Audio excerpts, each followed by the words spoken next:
First time మా lucky అయితే sweet recipe అయితే ట్రై చేసింది. చూసారు కదా ఇక్కడ ఫస్ట్‌గా వచ్చేసి ఒక గిన్నె అయితే పెట్టుకొని అందులో కొంచెం ఘీ అయితే యాడ్ చేసుకొని డ్రై ఫ్రూట్స్ అన్నీ ఫ్రై చేసుకొని అయితే పక్కన పెట్టేసుకుంది.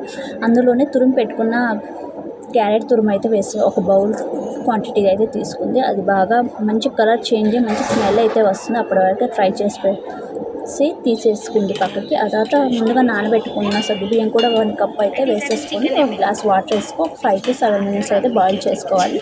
ముందుగా నానబెట్టుకున్నాం కాబట్టి ఎక్కువ టైం అయితే పట్టదు. అవి కొంచెం జెల్ ఫామ్‌గా వచ్చిన తర్వాత అయితే మనకైతే అందులో క్యారెట్ తురుము వేసేసుకోవాలి.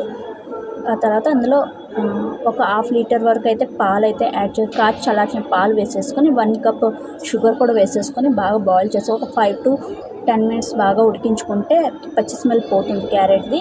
టేస్ట్ అయితే చాలా బాగుంది. కొంచెం దగ్గరకు అయినప్పుడు వచ్చేసి మనం డ్రై ఫ్రూట్స్ వేసుకొని దింపేసుకోవాలి అంతే. వీడియో నచ్చితే ఒక చిన్న లైక్ అయితే తప్పకుండా